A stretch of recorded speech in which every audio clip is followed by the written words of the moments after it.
L'un des grands sujets de ce sommet de Bruxelles, Monsieur le Président, c'est la protection de l'environnement. Tout à fait. Et l'Union européenne envisage une loi qui empêcherait l'accès à son marché aux produits issus de la déforestation, comme le cacao par exemple. Or, la Côte d'Ivoire est premier producteur mondial du cacao, et certains rapports indiquent que justement, à cause du cacao, la déforestation a continué ces dernières années. Vous savez, je pourrais faire un long développement là-dessus, mais je peux vous dire que ce n'est pas de l'intérêt de l'Union européenne. Vous savez, le monde est multipolaire aujourd'hui. Si les Européens ne veulent pas acheter notre cacao, il y a d'autres qui vont l'acheter. Si les Américains ne veulent pas acheter notre cacao, il y a d'autres qui pourront l'acheter. Alors, ce n'est pas en faisant des menaces. Nous devons travailler ensemble à ce que le cacao soit durable. Voici des pays en Europe qui ont utilisé du charbon jusqu'il y a 30 ans. Voici des pays qui ont pollué le monde entier et maintenant on veut nous faire des leçons. Ah non, ce n'est pas acceptable. Nous sommes d'accord pour que le problème de l'environnement soit au cœur de ce que nous faisons.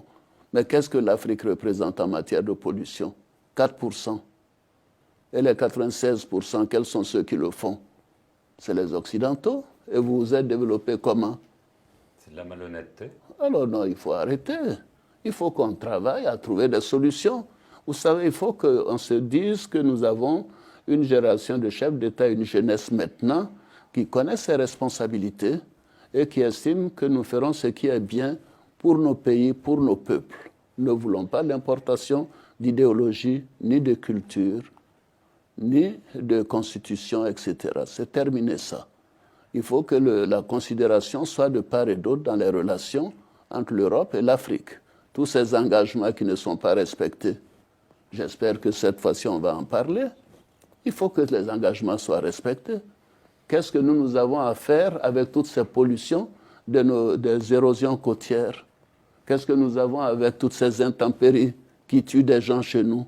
Ce n'est pas nous qui créons les problèmes difficiles en matière de pollution. Non, écoutez, nous allons en parler. Nous espérons qu'il faut que les engagements, c'est très bien, mais il faut qu'il y ait des suites, il faut qu'il y ait des décaissements, il faut qu'il y ait le développement, il faut qu'il y ait le soutien financier et l'encadrement, etc. Tout ce que nous demandons.